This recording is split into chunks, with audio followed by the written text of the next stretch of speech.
The mockery cut through the pre-dawn air at Naval Special Warfare Center like a blade. 180 pairs of eyes locked onto the single female trainee standing in formation at 0530 hours. Lieutenant Mara Sullivan stood at rigid attention, the California morning chill doing nothing to cool the heat of scrutiny burning into her skin. On her right forearm, clearly visible beneath the rolled sleeve of her combat shirt, a black widow spider tattoo marked her flesh. A spider! Sergeant Kyle Drake's voice carried across the training ground with deliberate volume designed for maximum humiliation. This is SEAL training, not some beach party, sweetheart. What's next? Butterflies on your ankle. Laughter erupted from the formation, sharp, cruel, the kind that strips dignity layer by layer. Mara's eyes remained fixed forward, her expression carved from stone. No flinch, no reaction, just the steady rise and fall of her chest in perfect breathing rhythm. "Bet she got it spring break," someone stage whispered from the rear ranks. "Thought it'd make her look tough for the recruiters." Lieutenant Jessica Thorne, the only other woman present, and an instructor assistant who'd earned her trident 2 years prior, shook her head with visible disdain. She'd fought too hard to carve her place here to tolerate another female who might dilute her achievement. Competition wasn't welcome. Solidarity was a luxury she couldn't afford.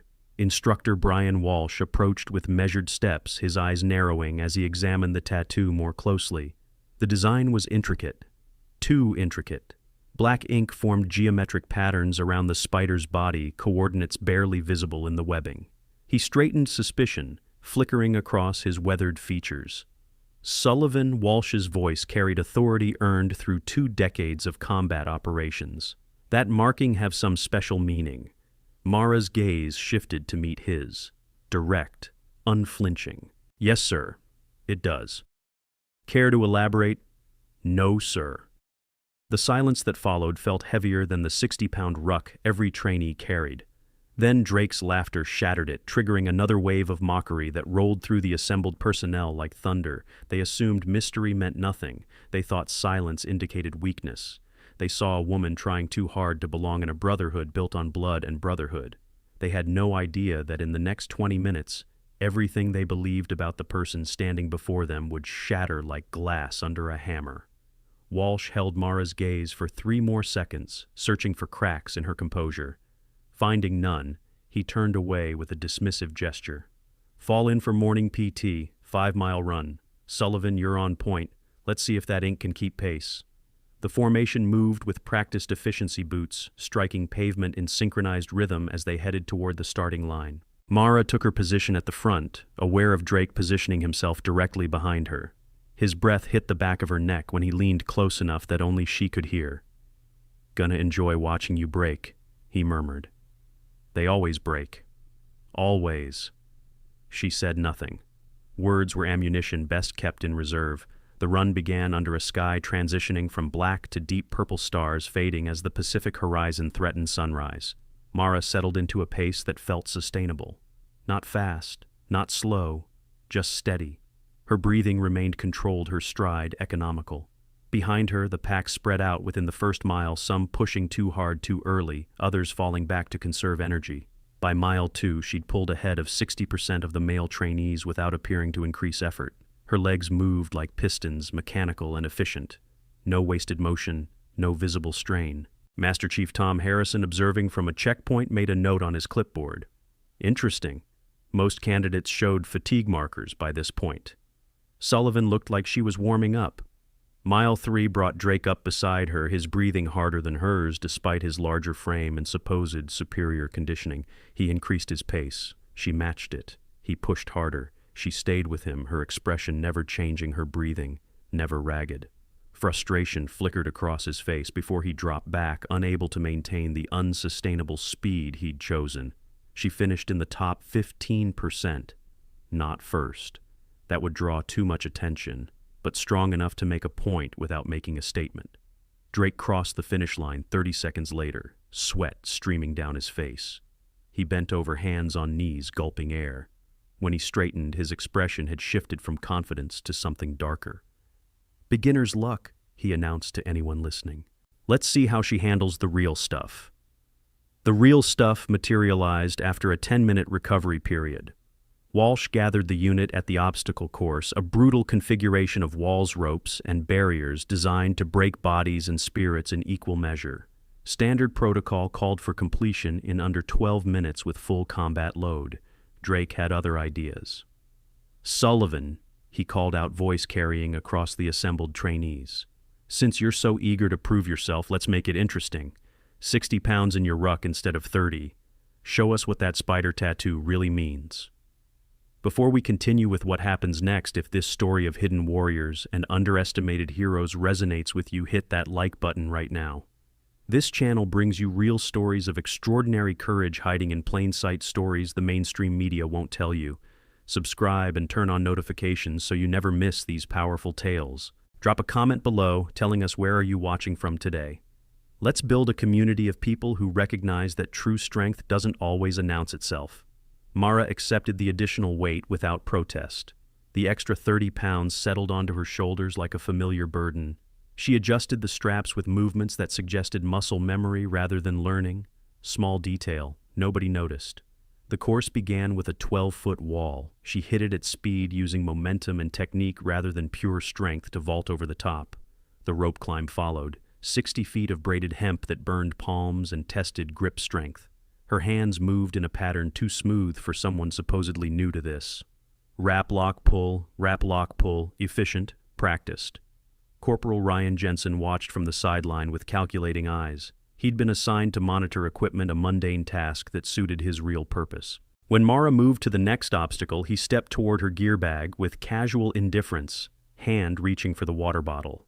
A small adjustment, a minor contamination. Nothing immediately dangerous, but enough to cause problems during the afternoon heat. "Leave it alone," the voice came from behind him. Corporal Emma Torres, arms crossed, expression neutral. "Whatever you're planning, don't." Jensen straightened, all innocence. "Just checking the equipment, making sure everything's secure." "Sure you were." Torres didn't move, didn't break eye contact. "Just remember, actions have consequences." Back on the course, Mara cleared the final obstacle. Her time logged at 11 minutes 42 seconds, in the top 20%, with double the weight. Walsh checked his stopwatch twice, certain he'd misread the numbers. Lieutenant Marcus Bell, observing from the command tower, made his own notes. Something wasn't adding up. Sullivan moved like someone with extensive training, not book learning, field experience. The afternoon brought weapons qualification.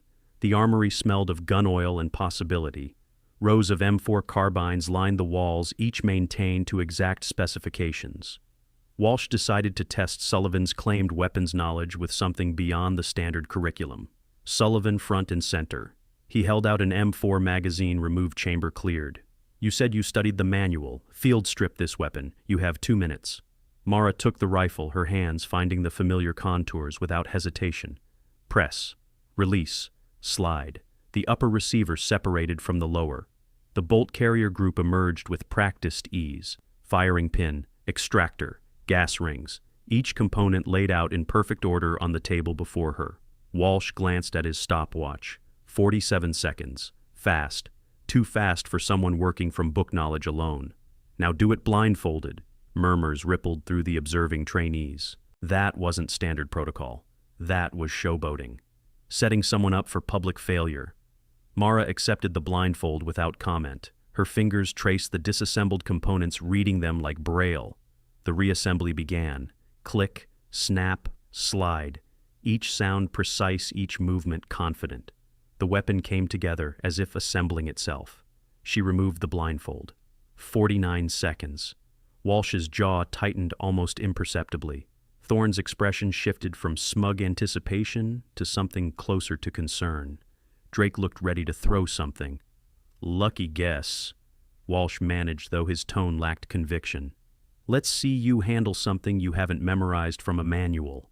Strip down an M249 saw. No blindfold this time, but I'm betting you've never even touched one."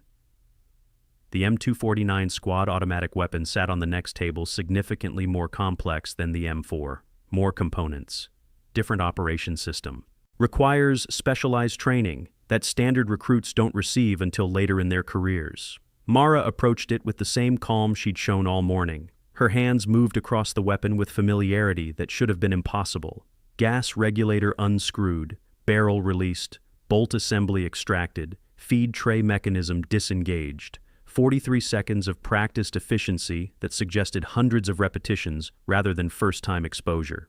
When she reassembled it in 45 seconds, Walsh said nothing. He just turned and walked away, unable to reconcile what he'd witnessed with what he knew about standard training pipelines. Thorne seized the moment of silence to plant seeds of doubt. She moved through the dispersing trainees with purpose, voice low but audible. Someone must have coached her beforehand. No way she learned that in basic. Probably got special treatment, diversity quotas and all that. The rumor took root quickly. Whispers spread. Doubts multiplied. By evening, half the unit believed Sullivan had received unauthorized assistance. The other half remained uncertain but suspicious. Only a handful, like Master Chief Harrison and Lieutenant Bell, kept their judgments in reserve. Captain David Morris observed all of it from his office window overlooking the training grounds. 28 years of service had taught him to trust his instincts, and his instincts screamed that something was off about this entire situation. Female integration into SEAL teams remained controversial. Political pressure from above met resistance from below. Sullivan represented everything he believed would compromise unit effectiveness. A woman, quiet, seemingly competent but unproven in real combat conditions. He made a decision. If Sullivan wanted to play in the big leagues, she'd face big league standards. No accommodations, no second chances. She'd succeed on merit or fail trying, preferably the latter. One failure would validate his concerns and end this social experiment before it corrupted the program further. That evening, after the unit had secured their gear and headed to the mess hall, Mara remained behind on the pistol range. The sun painted the Pacific in shades of orange and gold. Seagulls cried overhead. She loaded magazine after magazine, practicing speed reloads with movements that flowed like water. Draw, aim, fire. Drop mag, insert fresh mag. Continue firing. No wasted motion, no hesitation. Times that would make competition shooters jealous. Petty Officer Sarah Chen, a junior sailor assigned to range maintenance, watched from the equipment shed. She'd been ordered not to interact with trainees, but something about Sullivan's isolation resonated. Chen knew what it meant to be the only woman in a male-dominated space.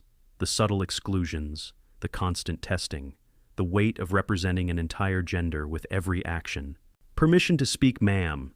Chen approached when Mara paused to reload. Mara glanced over. "You don't need permission. We're the same rank when the sun goes down." "I just wanted to say," Chen hesitated, "don't let them get to you. What they're doing, it's not right. They're testing me." Mara's voice remained neutral.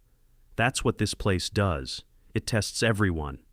Not like this, not with this much venom." Mara holstered her sidearm. "The test isn't what they do to me. It's what I choose to do in response." Military-grade fitness tracking has evolved beyond simple step counting. Advanced biometric monitoring systems now measure heart rate variability, oxygen saturation, and recovery metrics that were once only available in professional athletic facilities. These sophisticated health monitoring devices use the same sensor technology developed for special operations personnel to track physical performance under extreme conditions. Modern fitness technology helps everyday athletes train smarter, recover faster, and push their limits safely, bringing military-level health insights to civilian applications. The next morning brought another 5-mile run, but Drake changed the rules. Sullivan leads again, but this time she sets the pace. Whatever pace she chooses, the entire unit matches. If anyone falls behind, the whole unit runs an extra 5 miles. Let's see how popular she is when her decisions affect everyone. Psychological warfare dressed as team building. If Mara ran too fast, she'd exhaust weaker runners and earn their resentment. Too slow, and she'd appear to be giving up, confirming suspicions of inadequacy. The perfect trap. She chose a pace designed to push without breaking, sustainable discomfort, the kind that builds resilience rather than causing injuries. Mile after mile, she maintained the rhythm. Some struggled. None fell out. By mile 4, even Drake had to acknowledge the intelligence of her pace selection. By mile 5, the unit crossed the finish line together, grudging respect flickering in a few eyes. But respect from subordinates meant nothing if leadership remained hostile. That afternoon, Captain Morris pulled Mara aside during a water break. His expression held no warmth, no encouragement, Just cold assessment. Sullivan, I'm going to be direct. You don't belong here. I'm recommending your dismissal from the program. You can withdraw voluntarily and maintain dignity or wait for the formal paperwork. Your choice. Mara met his gaze without flinching. With respect, sir, I'm not withdrawing. I've met every standard, exceeded most. Standards aren't just physical, Lieutenant. It's about fit, cultural compatibility, unit cohesion. Your presence creates friction that undermines effectiveness. Permission to speak freely, sir. Morris gestured impatiently. Granted. If my presence creates friction, the friction exists because of how others choose to respond, not because of my actions. I've followed every order, met every requirement. The problem isn't my performance. It's the perception that I shouldn't be here regardless of performance. That perception exists for a reason. Does it, sir? Or does it exist because change always faces resistance? The standards are the standards. Either I meet them or I don't. Everything else is noise. Morris's jaw tightened. Your evaluation period ends in 1 week. I'm moving up your final assessment. Tomorrow. 0600 hours. Combat scenario. Hostage rescue simulation. You'll lead a team against opposition force. If you fail, you're gone. If you succeed, he paused. Let's just focus on the failure. If you're enjoying this story of someone proving everyone wrong, make sure you're subscribed. We upload stories like this 3 times a week, tales of quiet warriors, hidden heroes, and people who carry more weight than anyone realizes. Hit that notification bell so you catch the next one. Your support keeps these stories coming. That evening, as Mara prepared her gear for the next day's evaluation, she found her canteen empty, despite having filled it that morning. Closer inspection revealed a small puncture near the bottom. Sabotage. Not life-threatening, but designed to cause dehydration during critical moments. She said nothing, just retrieved a replacement canteen and conducted a thorough check of all her equipment. Torres appeared at her bunk after lights-out voice barely above a whisper. Jensen's been messing with your stuff. Saw him near your gear bag this afternoon. Thought you should know. Appreciate the heads up. Why don't you report it, file a complaint? Because complaints require proof. Proof requires investigation. Investigation creates drama that distracts from the mission. I handle my own problems. Torres studied her in the darkness. You're not like other people, are you? Mara's response came after a pause long enough to be deliberate. We're all the same when the bullets fly. That's when truth shows up. The combat simulation began before dawn. 2 teams. Mara led Blue Team. Drake commanded Red Team, playing the role of hostage takers. The scenario: 3 hostages held in a mock building, multiple entry points, unknown number of hostile forces. Standard SEAL tactics applied. Except Drake had no intention of playing standard. Blue Team moved through their approach with precision. Mara used hand signals that felt natural, too natural for someone supposedly learning them for the first time. Stack formation, button hook entry, room-clearing patterns that flowed like choreographed dance. Her team responded to her commands with growing confidence. She knew what she was doing. Finally, someone who actually knew what she was doing. They breached the building. Flashbangs detonated with concussive force. Simulated gunfire tracked by laser systems registered hits and misses in real time. Mara moved through the structure like water finding cracks, always choosing the path that minimized exposure while maximizing speed. Her weapon handling showed proficiency that exceeded the curriculum by orders of magnitude. First room cleared. 2 hostile forces neutralized with non-lethal paint rounds. Second room. 3 more hostiles, all eliminated before they could respond. The hostages were located in the 3rd room. Standard protocol called for methodical approach. Mara went non-standard. She read the layout in seconds, recognized the trap. Drake had positioned his people to create a fatal funnel. Anyone entering through the obvious door would walk into a kill zone, so she didn't use the obvious door. Using a technique not taught until advanced courses, she created a new entry point through an adjacent wall, flanking the hostile positions, before they realized the angle of attack had changed. 3 seconds. That's how long it took to neutralize the remaining hostile forces once Blue Team entered from the unexpected vector. The hostages were secured, 0 casualties on either side. Mission success in 11 minutes 34 seconds, one of the fastest times recorded for this particular scenario. Observing from the control room, Commander Jack Reeves leaned forward in his chair. He'd been watching the simulation with professional interest that had slowly transformed into something sharper, more focused. He'd seen those hand signals before, years ago, in classified briefings about operations that officially didn't exist. He'd seen that room-clearing technique demonstrated once by operators whose names never appeared on any roster. Walsh checked the simulation results 3 times, certain the system had malfunctioned. Morris stood rigid, face unreadable but jaw clenched. This wasn't supposed to happen. Sullivan was supposed to crack under pressure, make mistakes that justified her removal. Instead, she'd executed at a level that exceeded half his veteran instructors. The teams emerged from the simulation building. Drake's face showed something between anger and disbelief. He'd designed the scenario to be unsolvable through conventional tactics. Sullivan had gone unconventional, smart, adaptable. Exactly the qualities SEAL training was supposed to develop, but Drake's pride couldn't tolerate defeat. As Blue Team removed their safety gear, he approached Mara with aggression barely contained within military protocol. "You got lucky, used tricks that won't work in real combat." Veterans and active military personnel often face unique financial challenges that civilian advisors don't fully understand. Specialized financial planning services now cater specifically to military families, offering expertise in deployment finance management, VA benefits, optimization, and military pension planning. These services understand the complexities of hazardous duty pay, combat zone tax exclusions, and the intricacies of military retirement systems. Professional financial guidance designed for those who serve ensures that financial security matches the commitment made to national defense. Mara's response came quiet but clear. Real combat doesn't follow training scenarios, Sergeant. It requires adaptation. That's what I demonstrated. You demonstrated disrespect for established procedures. I demonstrated mission success within authorized parameters. Drake stepped closer, invading personal space. Intimidation through proximity. You think you're special? Think that little spider tattoo makes you tough? I think mission success speaks for itself. His hand shot out, gripping her shoulder with unnecessary force. "Listen here, Sergeant Drake." Morris's voice cut through the confrontation. "Step back, now." Drake released her and moved away, but the anger in his eyes promised this wasn't finished. Morris approached with measured steps, his expression still unreadable. "Sullivan, that was adequate performance. However, one successful simulation doesn't qualify you for ongoing training. Your evaluation continues." Before Mara could respond, Commander Reeves emerged from the control room. He walked with purpose, his senior rank evident in bearing rather than decoration. Conversation died as he approached. Reeves commanded respect earned through decades of service in shadows most people never knew existed.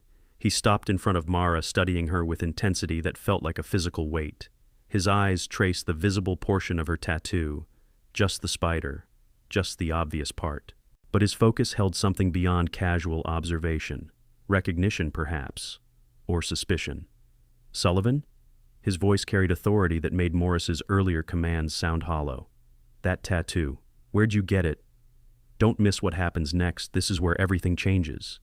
If you're invested in seeing justice served and respect earned, smash that like button and subscribe. Share this video with someone who needs to hear this story. Comment below with your reaction to what's about to be revealed. This moment is unforgettable." The question hung in the air like smoke before a fire. Every person in the training yard felt the weight of it. Mara held Reeves's gaze, a silent calculation happening behind her eyes. How much to reveal? How much to withhold?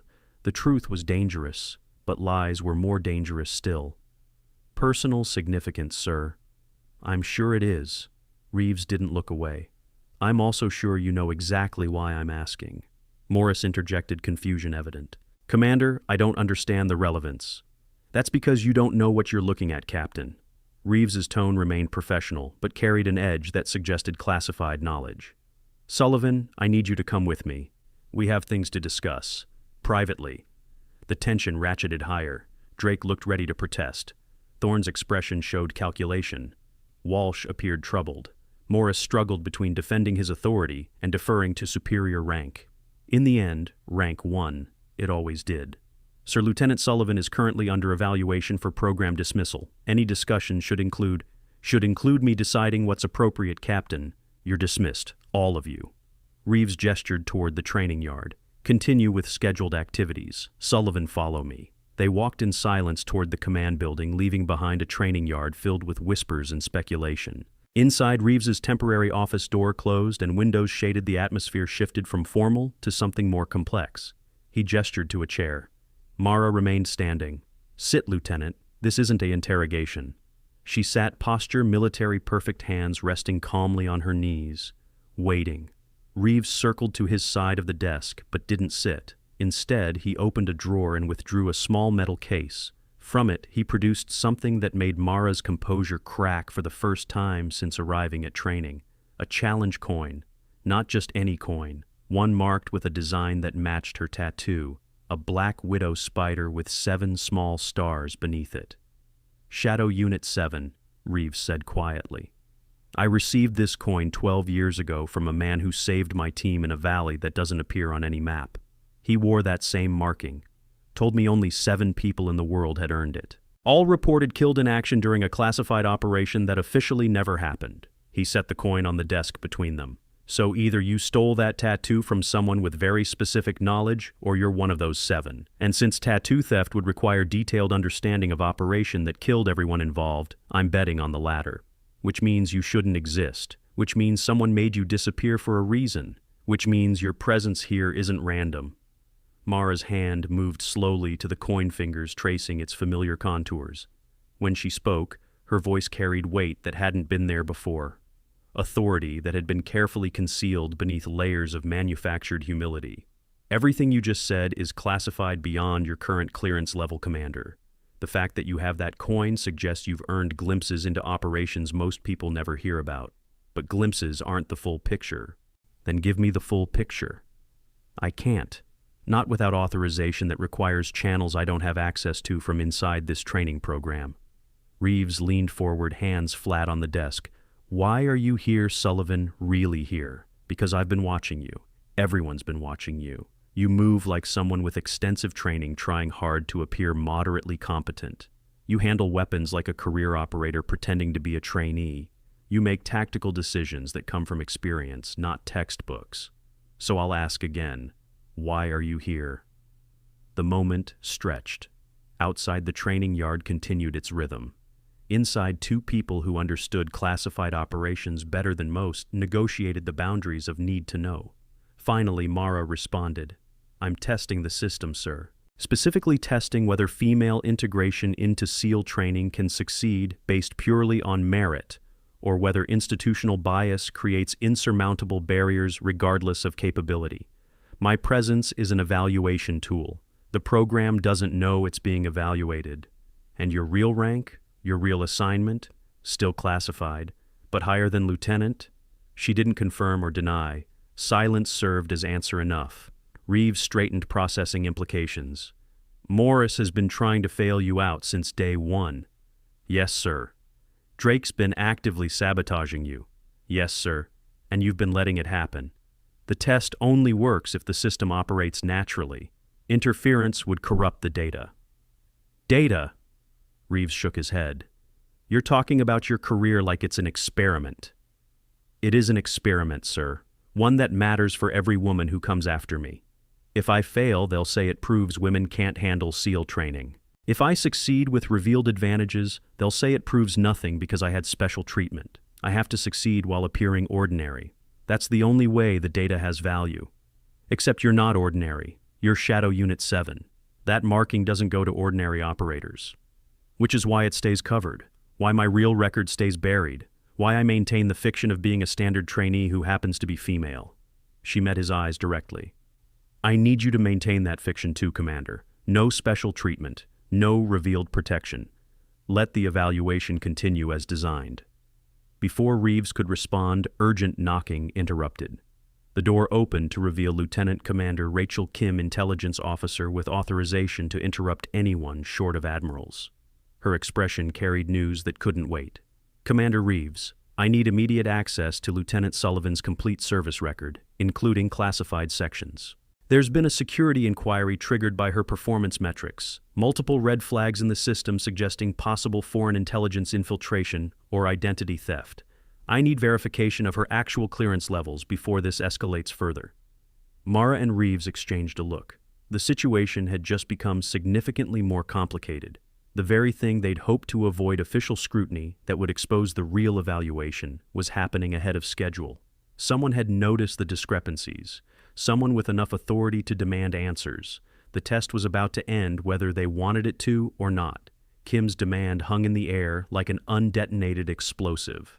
Her security credentials gave her authority that superseded training protocols. National security concerns always trumped internal evaluations. Reeves made a calculation in the space of 2 heartbeats, weighing operational integrity against exposure risk. "Commander Kim, that request requires coordination with Naval Special Warfare Command. Lieutenant Sullivan's records contain classified material that can't be accessed through standard channels, even with your clearance level."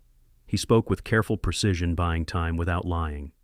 "I recommend we schedule a secure briefing with appropriate oversight rather than conducting an emergency review that might compromise ongoing operations." Kim's expression sharpened. "With respect, sir, the flags in the system suggest possible compromise. Every hour we delay increases risk. If Sullivan is who her records claim, verification should be straightforward. If she's not," the implication dangled unspoken but clear. Mara remained seated face neutral, but her mind raced through contingencies. Exposure now would corrupt the evaluation before critical data points could be collected. Morris hadn't yet made his final dismissal recommendation. The program's systemic biases hadn't been fully documented. Premature revelation would waste months of careful positioning. "Lieutenant Commander," Mara spoke with the measured tone she'd maintained throughout training, "I understand your concerns. I'm willing to submit to any verification process you deem necessary. However, I request that process occur through proper channels with appropriate security protocols. My service record contains operational details that shouldn't be discussed in unsecured environments." The careful phrasing worked. Kim recognized the implicit message. This went deeper than standard classification.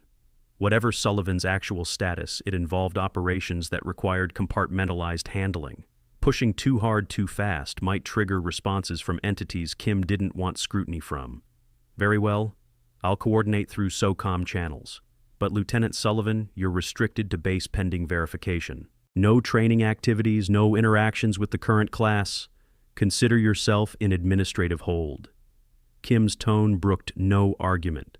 After Kim departed, Reeves closed the door again and faced Mara with an expression mixing respect and frustration. "Your evaluation just got compressed. Morris will use this administrative hold as justification for dismissal. You won't have time to collect the data you needed. Then I need to accelerate the timeline." Mara stood, her posture shifting subtly. The careful humility she'd maintained began dissolving, replaced by something more commanding. "The final evaluation scenario Morris scheduled for tomorrow. I need you to ensure it proceeds despite the administrative hold. Frame it as completing my assessment before formal dismissal. He'll agree because he wants me gone, and this gives him justification. And then what? Then I give them something they can't ignore or dismiss. Something that forces the truth into the open on my terms, rather than through Kim's investigation." Reeves studied her recognition dawning. "You're planning to blow your cover." The evaluation was always going to end with revelation. I'd preferred to control the timing more carefully, but Kim's inquiry forces acceleration. Better to reveal on my terms during a moment of undeniable performance than through administrative investigation that looks like I was hiding something improper. Shadow Unit 7 isn't just classified Sullivan. It's burn before reading material. Revealing that marking publicly will create earthquakes. I know. But the alternative is having my evaluation dismissed as inconclusive. The data becomes useless. The systematic biases continue unchallenged. Women who come after me face the same barriers because nothing changed. Her voice carried absolute certainty. Sometimes the only way to prove capability is to remove any doubt about what you're capable of. The next morning brought unexpected developments. Morris, informed of the administrative hold, saw opportunity rather than obstacle. He accelerated Sullivan's final evaluation from tomorrow to today, scheduling it for 1400 hours. The scenario: high-risk hostage rescue against numerically superior force with time constraints and multiple failure points. He'd design it to be impossible. When Sullivan failed, and she would fail, he was certain her dismissal would be justified by performance rather than administrative complications. Drake received special instructions. Play the hostile forces. Use maximum aggression within safety protocols. Make her crack. Make her quit. Make her prove she didn't belong. Thorne spread word through the trainee population. Sullivan's getting her final eval today. Admin hold means she's probably been lying about something. Watch her fall apart. The rumors took on lives of their own, mutating with each retelling. By lunch, half the base believed Sullivan was a security risk. The other half thought she'd fabricated her credentials. Only a handful of people knew different. Reeves, Torres, Chen, who'd quietly maintained faith despite mounting evidence encouraging doubt. Master Chief Harrison, whose instincts kept telling him there was more to Sullivan than anyone realized. And Dr. Lisa Grant, the medical officer who'd examined Mara during in-processing and recognized scars that didn't come from training accidents. The evaluation began under a brutal afternoon sun. 140 personnel gathered to witness. Some came from curiosity, others from schadenfreude, a few from genuine interest in seeing how the first female SEAL trainee in this cycle would handle the ultimate test. Mara stood in full combat gear, weapon loaded with simulated ammunition, face painted in camouflage patterns that made her features harder to read. Drake commanded the hostile force, his team positioned in a multi-story training structure that replicated urban combat environments. 3 hostages, 8 hostile forces, 12-minute time limit, 1 rescue team. Sullivan and 4 trainees randomly selected, none of whom wanted to be there. Rules are simple, Walsh announced over the loudspeaker system. Rescue all hostages alive. Neutralize hostile forces. Complete within time limit. Any failure on those parameters results in mission failure and automatic evaluation failure. Sullivan, your team leader. Clock starts on your go. Mara gathered her team. 4 young men who'd spent weeks watching her be mocked and dismissed. Their expressions ranged from skepticism to outright hostility. She had 12 minutes to succeed with a team that didn't trust her against opponents who wanted her to fail under observation by an entire community invested in her defeat. She checked her weapon one final time, a movement that drew Drake's attention from his position in the 3rd floor window. He'd positioned his people to create an impossible scenario. Every angle covered, every approach visible, every potential tactic anticipated and countered. Sullivan would come through the obvious entrance and walk into a prepared kill zone. Or she'd try the side entrance and trigger the claustrophobic close-quarters situation where her smaller size would become a disadvantage. Either way, she'd fail. "Listen up," Mara addressed her reluctant team voice, carrying authority they hadn't heard before. "I know you don't trust me. I know you think I don't belong here. You're about to find out why you're wrong. Follow my commands exactly. No improvisation, no hesitation. Do that, and we'll finish this in under 8 minutes. The confidence in her tone created pause. Seaman Jake Morrison, the youngest team member at 19, asked the question others were thinking. "How can you be sure?" "Because I've done this before. For real. With actual bullets and actual consequences. This is training. I've lived through the real thing more times than you want to know." Before anyone could respond, she signaled go. The clock started. What happened next would be dissected in training reviews for years to come. Mara didn't approach through the obvious entrance. She didn't use the side approach. Instead, she led her team around to what appeared to be a completely inaccessible rear section of the building. While Drake's forces watched the expected approaches, she identified a structural weakness in the building's design, a ventilation access that standard tactical training overlooked because it appeared too small for entry. It wasn't too small, it just required the right technique. She demonstrated once, flowing through the narrow opening with movements that suggested contortionist flexibility, combined with precise body control. Her team followed, struggling but managing. They emerged inside the building's lower level, completely bypassing the prepared defenses. From there, Mara operated with efficiency that made Walsh reach for his radio to verify this was actually a trainee and not an infiltrated instructor. She moved through the structure using hand signals that weren't in the standard manual clearing rooms, with techniques that combined elements from multiple doctrines into something uniquely effective. Her team followed their skepticism transforming into focus as they realized she genuinely knew what she was doing. First floor cleared in 90 seconds. Drake's forces hadn't even realized the assault had begun. Second floor took 2 minutes, 3 hostile forces neutralized before they could respond to threats from an unexpected vector. The hostages were located on the 3rd floor, exactly where Mara had predicted, based on tactical logic Drake thought was too advanced for trainees to understand. The 3rd floor presented the real challenge. Drake had positioned himself and his best people there, anticipating Sullivan would arrive exhausted and desperate if she made it that far at all. Instead, she arrived composed and ahead of schedule, with a team that had started to believe in her leadership. Advanced tactical training certifications have become increasingly valuable in both military and civilian security sectors. Professional development programs now offer specialized courses in crisis management, security assessment, and protective operations skills that translate across multiple career fields. These certification programs, often taught by former special operations personnel, provide credentials recognized by government agencies and private security firms worldwide. Continuous professional education ensures that security professionals maintain cutting-edge skills in an evolving threat landscape. The final confrontation happened in compressed time.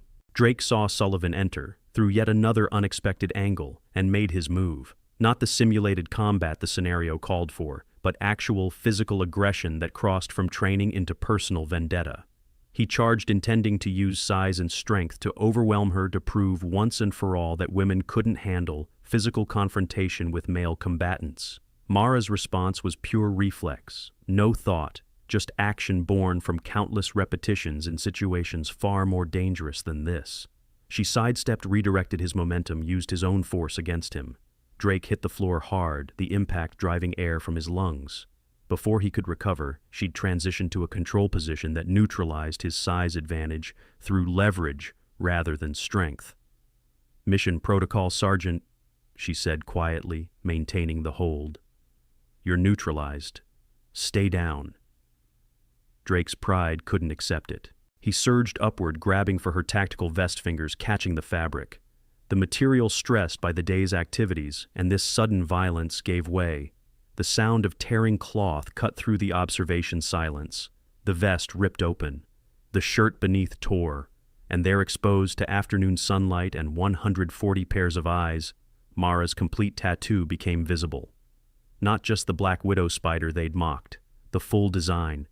Geometric patterns formed coordinates 31 degrees 47 minutes north, 35 degrees 13 minutes east. Numbers woven into the web, SU704, and beneath the spider 7 small stars arranged in a pattern that matched no constellation, but held meaning for those who knew.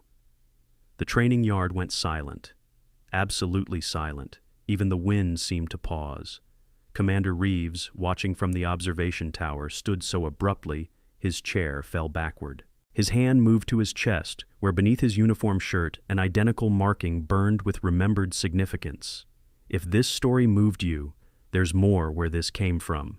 Check out our playlist of military heroes and underestimated warriors, link in the description. Subscribe for new stories every week. And here's a question for you. Have you ever been underestimated because of how you looked? Share your story in the comments. Real warriors recognize real warriors. Master Chief Harrison whispered something that only those nearest heard. "Holy cow! That's Shadow Unit 7. The recognition rippled outward like shockwaves. Not everyone knew what Shadow Unit 7 meant, but enough people did. Enough senior personnel, enough intelligence officers, enough operators with clearances high enough to have glimpsed references in classified briefings. Shadow Unit 7 wasn't just elite, it was legend. Ghost stories told in secured spaces. Operations that officially never happened. 7 survivors from a mission that killed everyone else. 7 operators who carried that marking as proof they'd walked through fire and come out the other side. Drake released Mara's vest like it had become electrified. He scrambled backward, face cycling through emotions too fast to name. Confusion, disbelief, dawning horror as implications sank in. He'd been mocking, sabotaging, attacking. Not a struggling trainee, but an operator whose credentials made his own combat experience look like playground games. Lieutenant Thorne took 3 involuntary steps backward, one hand covering her mouth. Every rumor she'd spread, every doubt she'd planted, every bit of social warfare she'd waged, all directed at someone who'd done things Thorne couldn't imagine surviving. The realization crushed her carefully constructed superiority like paper in a fist. Captain Morris stood frozen, his face draining of color.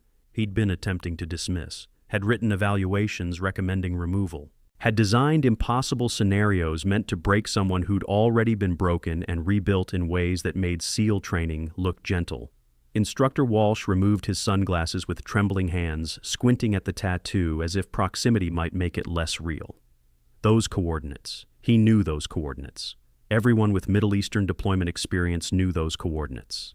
That was the valley where Shadow Unit 7 had operated, where 18 operators had gone in and 7 had come out, where the mission was so classified that even acknowledging it existed could trigger prosecution. The hostages, momentarily forgotten, remained in their positions. The scenario had stopped being a scenario. Reality had torn through the training exercise like a hurricane through a house of cards. Mara stood slowly, making no attempt to cover the exposed tattoo.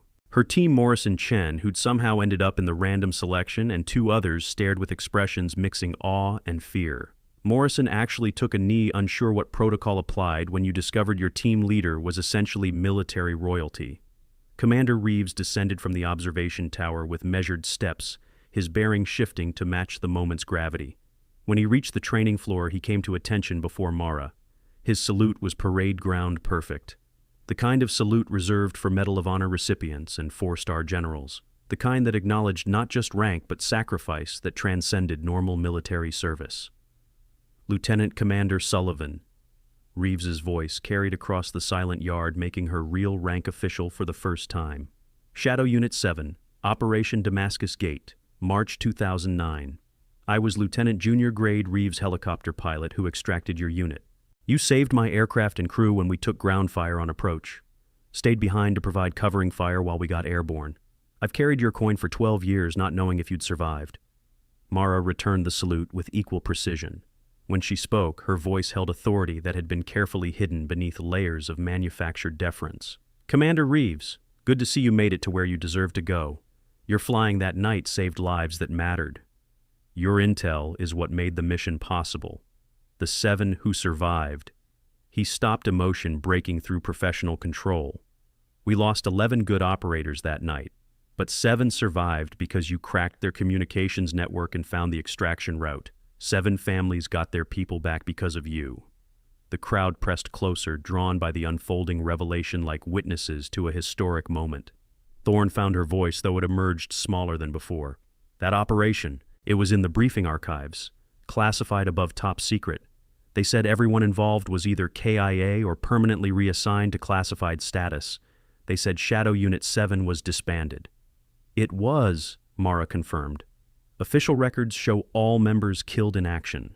Unofficial reality is more complicated. We were reassigned to missions that required legal deniability. The tattoo marks us as survivors. 7 stars, 7 operators who made it out when the mission went catastrophically wrong. Walsh stepped forward. His earlier dismissiveness completely evaporated. The mission parameters I read, even the redacted version that was 18 operators against over 300 hostile forces in fortified positions. The operation should have been a complete loss. Instead, it became a textbook case for impossible odds overcome through superior tactics and absolute refusal to accept defeat. Tactics and stubbornness, Mara corrected with the faintest hint of dry humor. And a lot of people making impossible choices. The mission succeeded, the cost was high. But the alternative would have been worse. Morrison, still kneeling, found his courage. Ma'am, why are you here? Why put yourself through basic training when you've already... Words failed him. Already done things we can't even imagine, finishing the thought. Mara's expression shifted, becoming more serious. Because Shadow Unit 7 was all male. When I joined, I was the exception they made because the mission required specific skills I possessed. After that operation, when they officially disbanded us, questions emerged. Could women regularly serve in Tier 1 units, or was I an anomaly, an exception that proved the rule rather than breaking it? She gestured at the training facility around them. I volunteered to answer that question. Come here as a standard female trainee. Experience the program the way any woman would experience it. Document the systemic challenges, the biases, the barriers that exist regardless of capability. Then prove those barriers can be overcome not through special accommodation, but through meeting the same standards everyone else meets.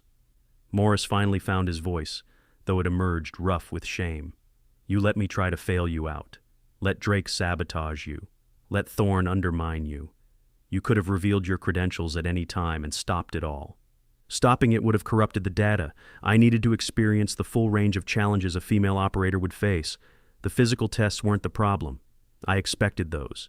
The psychological warfare, the social isolation, the constant questioning of legitimacy, despite meeting every standard, that's what needed documenting. Because that's what stops capable women from even attempting qualification. Not the physical requirements. The environment that treats female capability as impossible until proven otherwise then dismisses proof as anomaly. Lieutenant Bell, who'd been silently observing throughout, spoke up. Your report is going to change everything, isn't it? The policies, the training protocols, the entire integration approach. It's going to provide evidence that can't be dismissed, Mara confirmed.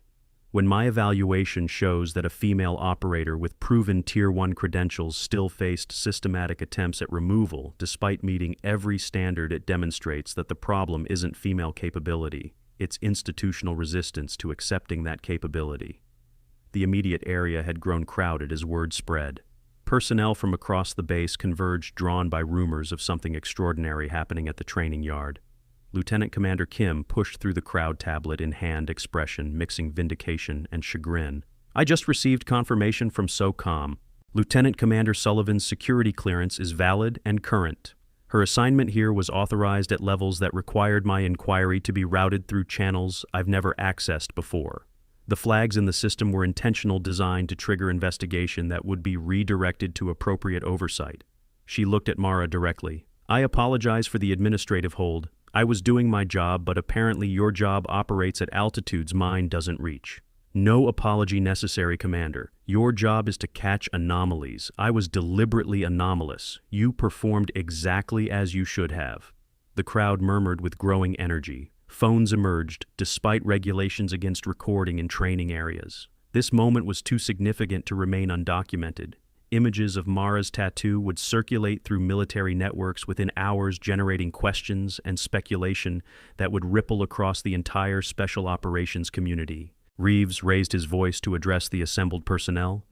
Lieutenant Commander Sullivan is here on evaluation assignment. Her presence and her methods are now declassified to the extent necessary for this unit to understand what you've witnessed. Shadow Unit 7 operated in environments that would break most of us. The 7 who survived did so through skill, courage, and refusal to accept defeat. Sullivan voluntarily subjected herself to a program she'd already endured treatment no operator should face, and maintained her composure and performance despite systematic attempts to remove her. He turned to Morris directly. Captain, your evaluation of Lieutenant Commander Sullivan is hereby declared complete.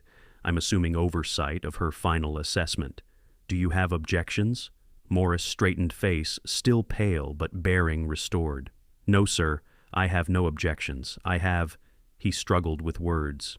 I have profound apologies. Lieutenant Commander, I failed to recognize capability because I let preconceptions override evidence. That failure is mine, not yours. Drake stepped forward next, moving like a man approaching a cliff edge. Ma'am, there's no excuse for what I did. The sabotage, the aggression, His voice broke. I attacked you during evaluation. I could have seriously injured. You could have tried. Mara interrupted gently. But you wouldn't have succeeded. I've survived actual combat against people trying to kill me, Sergeant. Training floor aggression, even violating protocol, wasn't a real threat. Just another test, one I passed. That doesn't excuse it. No, it doesn't. But it does provide data point about how male operators respond to female presence in competitive environments. Your actions, while inappropriate, were valuable for evaluation purposes. You're going to face disciplinary review. That's appropriate. But you're also going to be part of the case study that changes how we train people to work in integrated units. Thorne approached with visible reluctance, eyes red. I spread rumors, undermined your credibility, tried to turn people against you because I felt threatened, because I thought another woman succeeding would somehow diminish what I'd accomplished. It wouldn't have, Mara said, but that fear is part of what the evaluation needed to document. You fought so hard to earn your place that you saw another woman as competition rather than ally. That's a systemic problem, not a personal failure. The system made you feel like there was only room for one woman. That scarcity mindset needs to be addressed in how we train and integrate female operators. The conversations continued, each antagonist facing consequences that mixed accountability with understanding. Jensen's sabotage had been documented by Torres, leading to formal charges that would likely result in discharge. But even that became part of the evaluation: how systems respond when misconduct is reported and proven. The formal consequences came swiftly. Morris submitted revised evaluation recommending Sullivan not only complete training but be assigned as permanent instructor. Drake faced Article 15 for violating safety protocols, resulting in reduction in rank and removal from instructor duties.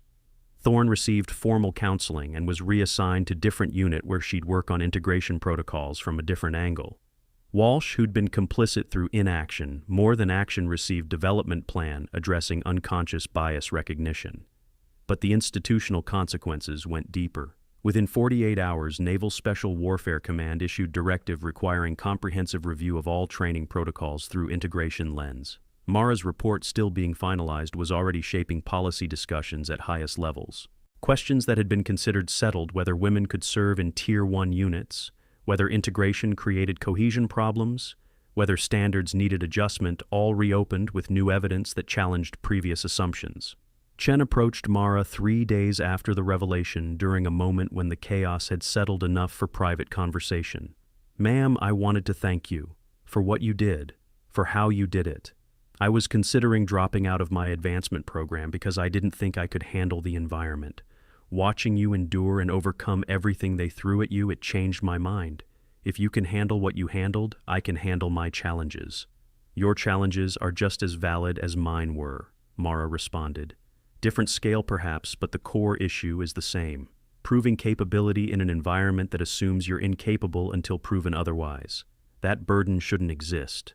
But until the systems change, we carry it.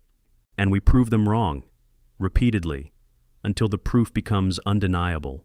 Morrison sought her out as well, though his approach was more tentative. "Lieutenant Commander, I learned something watching all this. I learned that my assumptions about capability were based on appearance rather than evidence. You looked like someone who didn't belong, so I assumed you didn't. I never considered that my assumptions might be wrong. That's something I need to fix about myself." "That self-awareness is the first step," Mara acknowledged. "Most people never get there. They defend their assumptions instead of questioning them. You're young enough to build better patterns. Use that advantage." The week following the revelation brought unexpected visitors. Operators from other units requested meetings with Mara, seeking insight into her training methods and tactical approaches. Some came from genuine desire to learn. Others came from curiosity about the legend made real. A few came because they'd served with Shadow Unit 7 members and wanted connection to something they'd thought lost. Commander Reeves orchestrated most of these meetings, recognizing that Mara's presence offered opportunities beyond the integration evaluation. She represented a bridge between classified operations and official doctrine. Her experiences could inform training that would save lives in future operations. Her willingness to endure humiliation for data collection demonstrated commitment that transcended personal pride. But the most significant meeting came from unexpected source. General Patricia Foster, 2-star general responsible for personnel policy across all Special Operations Forces, arrived at the training facility unannounced. Her presence triggered immediate speculation. Generals didn't visit SEAL training unless something major was happening. In a secured conference room, Foster reviewed Mara's preliminary evaluation report with expression that revealed nothing. After 30 minutes of silence broken only by page turning, she looked up. "Lieutenant Commander Sullivan, your report is going to detonate existing policies like a cluster munition. You understand that?" "Yes, ma'am." "Good, because I'm going to use it to do exactly that. The resistance to female integration has been defended as concern for unit effectiveness and safety. Your documented experience proves that resistance exists independent of performance. That's a policy problem, not a capability problem. It requires policy solutions." Foster leaned forward. "I'm creating a task force to redesign integration protocols across all special operations training pipelines. You're going to lead it. Congratulations on your promotion to commander. You'll have authority to implement changes across all branches. You'll have enemies who'll fight every recommendation. But you'll also have evidence they can't dismiss and mandate they can't ignore. The promotion, the assignment, the authority all delivered with military efficiency that left no room for refusal. Not that Mara would have refused. This was the objective, not just proving capability, but transforming systems to remove barriers that never should have existed. "One question, ma'am," Mara said. "Shadow Unit 7. My assignment here required declassifying aspects of that operation. How much remains classified?" "Enough," Foster responded cryptically. "The mission details remain sealed, but your survival and your capabilities are now part of your official record. You can't go back to ghost status. That life is over." "Understood. I knew it would be when I accepted this assignment." Foster's expression softened fractionally. "For what it's worth, Commander, what you did here took courage that goes beyond combat. Physical courage is tested regularly in our line of work. But walking into a hostile environment, knowing you'd face degradation, sabotage, and systematic attempts at removal that requires different kind of strength, you proved women can meet physical standards, but more importantly, you proved they can endure the psychological warfare that's been keeping them out more effectively than any physical test." After Foster departed, Mara stood alone in the conference room looking out over the training facility where she'd spent months being underestimated. The evaluation was complete, the data collected, the report submitted, mission accomplished. But accomplished missions always led to new missions. Her tablet chimed with incoming message, encrypted, routed through channels that technically didn't exist. She opened it expecting instructions about the new task force assignment. Instead, she found something different. The message header simply read, "Shadow Unit 7 Recruitment Protocol Activated." Below it a list of names, 7 names, each with photos and service records, each representing capability that had been overlooked, underestimated, or deliberately ignored by systems that couldn't recognize excellence in unexpected packages. Petty Officer Sarah Chen, Junior Sailor who'd maintained faith when evidence suggested doubt, Seaman Jake Morrison, Young Trainee who'd learned to question his own assumptions, Corporal Emma Torres, Support Personnel who'd recognized injustice and taken quiet action, Lieutenant Marcus Bell, Officer who'd chosen fairness over comfort, Master Chief Tom Harrison, Veteran who'd trusted his instincts over appearances, Dr. Lisa Grant, Medical Officer who'd seen scars and kept confidences, and one more, a name Mara didn't recognize, Captain Elena Vasquez. File indicated current assignment, deep cover identity classified status listed simply as Ghost. Below the names, 3 words, "They're ready. Recruit." Mara felt something she hadn't allowed herself to feel during months of evaluation. Not satisfaction, not pride, but purpose. Shadow Unit 7 had been disbanded after Damascus Gate because the mission cost had been too high. 7 survivors scattered to various assignments operating independently, maintaining silence about what they'd done and what they'd lost. But new threats emerged constantly. New operations required capabilities that regular units couldn't provide. New missions demanded operators willing to work in shadows, accept no recognition, sacrifice comfort and safety for objectives that mattered more than personal welfare. Shadow Unit 7 was being rebuilt, not as it was, but as it needed to be, diverse, integrated, built from operators who'd proven capability under conditions designed to make them fail, led by someone who understood both the mission requirements and the human cost of meeting them. The message continued with operational details. A secure facility in Nevada. Training program that would make SEAL qualification look comfortable. Selection process that tested not just physical and mental capabilities, but ethical decision-making under conditions where no good choices existed. Building a unit that could operate in gray areas where traditional military structures couldn't reach, while maintaining accountability that prevented abuse of enormous power. Mara closed the tablet, touching the tattoo on her arm. 7 stars. Soon maybe there would be 14, 21. The number didn't matter. What mattered was capability deployed in service of missions that kept people safe without them ever knowing the danger existed. She turned from the window, already mentally drafting recruitment approaches for each candidate. Chen would be easy. She'd proven ready to step into larger roles. Morrison required more seasoning, but his self-awareness showed potential. Torres had the quiet strength that made for excellent operators. Bell understood leadership in integrated environments. Harrison brought wisdom that only decades of service provided. Grant's medical expertise would prove invaluable in remote operations. And Vasquez, the ghost, another operator working in shadows waiting for chance to be recognized for capabilities rather than dismissed for appearance. Every shadow unit member started somewhere. Most started underestimated. The training yard outside had transformed from place of humiliation into proving ground for systemic change. The data collected here would reshape policies affecting thousands of operators. The evaluation that had seemed like personal test revealed institutional failures that demanded institutional solutions. But personal missions always led to larger purposes. Mara left the conference room walking through facility that now treated her with respect, bordering on reverence. Trainees stood straighter when she passed. Instructors nodded with acknowledgement that transcended rank. Even Morris, when their paths crossed near the command building, offered salute that carried genuine remorse and newfound understanding. "Commander Sullivan," he said after she returned the salute, "I learned more from being wrong about you than I learned from years of being right about everything else. That's a gift, even though you paid the price for giving it."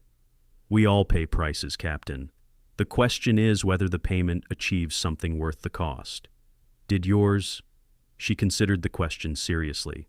"Ask me in 10 years, when the women coming through this program don't face what I faced, when capability is recognized regardless of who demonstrates it, when the barriers that shouldn't exist have been dismantled brick by brick, then I'll know if the price was worth it." That evening, as sunset painted the Pacific in shades of orange and gold, Mara stood alone at the edge of the training ground where she'd been mocked for her tattoo. The black widow spider on her arm caught the fading light, 7 small stars beneath it holding significance only a handful of people understood. One of those people approached from behind. Commander Reeves, carrying 2 cups of coffee, offered one without comment. They stood in companionable silence, watching trainees run through exercises that would build them into operators capable of extraordinary things. "Damascus Gate," Reeves said finally. "I never told anyone this, but that night when we were extracting your unit, I thought we'd lost you. You stayed behind providing cover fire when everyone else was aboard. By the time we circled back, the position was overrun. I reported you KIA in my after-action report." "I was KIA," Mara responded quietly. "On paper, that made the next missions easier. Dead women don't get scrutinized. But you're not dead anymore. You're very publicly alive. That's going to make the next phase complicated." "Complicated is where we operate best." She touched the tattoo again, the gesture habitual. Shadow Unit 7 was never about easy missions. It was about impossible missions, the kind that required people willing to become ghosts when necessary and warriors when required. That hasn't changed. Reeves sipped his coffee. "The recruits you're considering, they're good people. But are they ready for what Shadow Unit 7 requires? Nobody's ready until they survive it. You weren't ready that night over Damascus. I wasn't ready for my first mission. We became ready by refusing to break when breaking was easiest option." She paused. "They've already been tested in ways most operators never face. They've endured injustice and maintained integrity. They've proven capability in environments designed to make them fail. That's the foundation. The rest is training." "When do you start recruitment?" "Tomorrow. Foster's task force work runs parallel. I'll be redesigning integration protocols during the day, rebuilding Shadow Unit 7 at night, until both missions are complete." "That's going to kill you." "I've survived worse," Reeves chuckled quietly. "Yeah, you have. But for what it's worth, Commander, I'm glad you survived. The military needs people like you. People willing to prove what's possible rather than accepting what's convenient." After he departed, Mara remained watching the trainees. One caught her attention. Young woman, maybe 20, struggling through obstacle course that had defeated her 3 times already. The 4th attempt showed the same determination as the previous 3. She wasn't faster, she wasn't stronger, but she wasn't quitting. Mara made a mental note. Add name to recruitment watch list. Shadow Unit 7 would need people who understood that success sometimes meant getting up one more time than you got knocked down. People who demonstrated courage not through single heroic moments, but through sustained refusal to accept defeat. Her tablet chimed again. New message. Not encrypted Shadow Unit traffic. Official tasking through Foster's channels. First meeting of Integration Task Force scheduled for next Monday. Location Pentagon. Attendees, Joint Chiefs, Representatives, Service Secretaries, Congressional Oversight Committee members, purpose-present evaluation findings, and initial reform recommendations. Mara felt familiar tightness in her chest, not fear, anticipation. This was different kind of combat. No weapons, no tactical advantage. Just evidence arguments and willingness to face powerful people invested in maintaining systems that benefited them. The kind of fight that required different courage than physical combat demanded. But she'd prepared for this fight through months of careful documentation and deliberate exposure to every bias and barrier the system could create. The evidence was undeniable. The recommendations were defensible. The moral authority came from lived experience rather than theoretical knowledge. She'd proven capability in shadows. Now she'd prove it in spotlights. Both missions served the same purpose, creating space for excellence regardless of source, removing barriers that limited capability based on expectations rather than evidence, building systems that served missions rather than protecting comfort. The sun finished setting, leaving the training ground in twilight that blurred distinctions between day and night. Mara remained watching trainees continue their work even as darkness approached. The ones who stayed after minimum requirements were met. The ones who pushed past failure to find success. The ones who demonstrated potential that transcended current capabilities. Those were the ones who'd build the future, not just of Shadow Unit 7, but of integrated special operations forces that drew excellence from widest possible pool rather than narrowest acceptable demographic. The future where capability mattered more than appearance, where performance spoke louder than preconceptions, where warriors were recognized by what they accomplished rather than what people assumed they could accomplish. The tattoo on her arm caught moonlight, now 7 stars visible even in darkness. 7 survivors. 7 witnesses to mission that had required everything and demanded more. 7 operators who'd walked through fire and emerged with scars that told stories most would never hear. Soon others would carry similar marks. Not the same tattoo. Shadow Unit 7's symbol remained specific to Damascus Gate survivors, but the same commitment, the same willingness to serve in shadows, accept no recognition, endure misunderstanding and dismissal, all while maintaining absolute dedication to missions that protected people who'd never know protection had been necessary. Mara's phone buzzed. Text from Chen. "Ma'am, heard about the task force. Congratulations. If you need anything, let me know. Also, random question, what does it take to get selected for classified operations, asking for a friend?" Mara smiled in the darkness. Not a random question. Never random when operators started asking about selection for classified work. Chen was ready. The question proved it. Not asking for guarantees or shortcuts. Just asking what it takes. The right question from someone prepared to meet any answer with commitment. She typed her response. It takes capability demonstrated consistently. Integrity maintained under pressure, willingness to serve without recognition, and courage to walk into darkness, knowing the path back isn't guaranteed. Your friend ready for that? 3 dots appeared, disappeared, appeared again. Finally, my friend is terrified, but also ready. How does she start? She already has. Everything that comes next is just training. I'll be in touch. The conversation ended, but recruitment had begun. Not with formal process or official selection boards, but with quiet identification of operators who'd proven themselves in shadows, waiting for someone to recognize what they'd already become. Shadow Unit 7 was rebuilding, not as tribute to past glory, but as response to present necessity. New missions demanded new operators. New threats required new approaches. The old model, homogeneous teams drawn from narrow demographics, had served its purpose. The new model would serve better.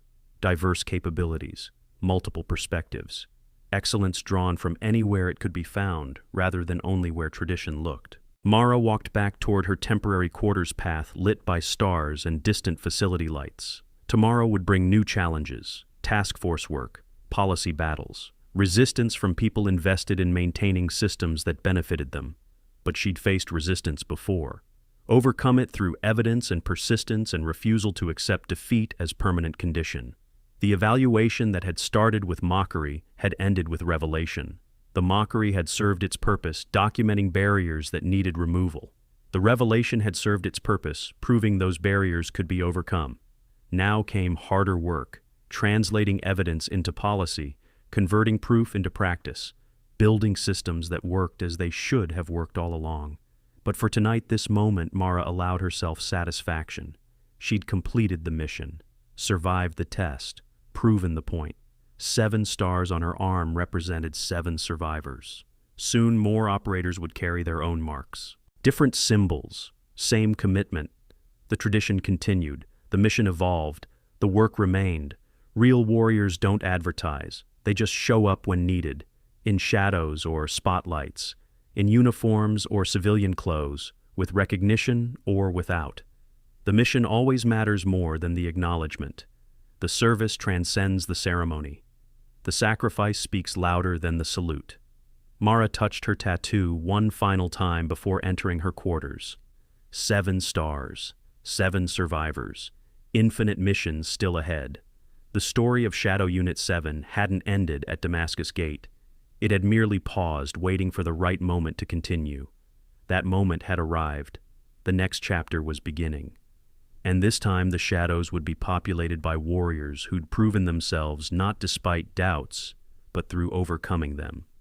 Not by meeting diminished expectations, but by exceeding standards that should have applied equally all along.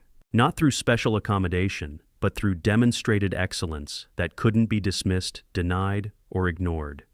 The future of special operations walked through those training grounds every day. Some would falter, others would succeed. All would be judged by capability rather than appearance, by performance rather than preconception, by what they accomplished rather than what people assumed they could accomplish.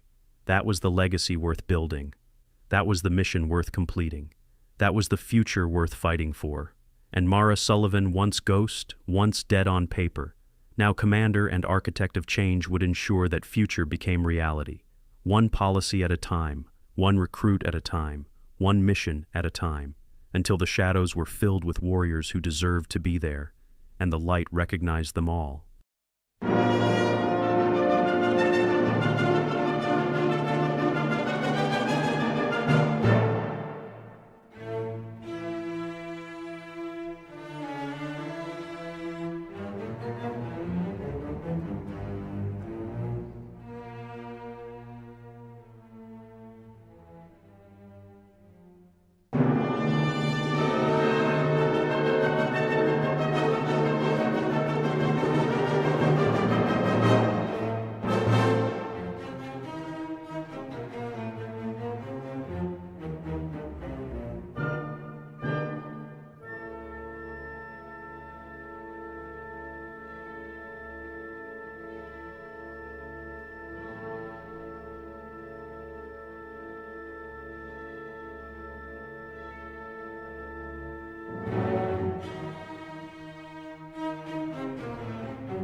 durch des Himmels prächtigen Land laufen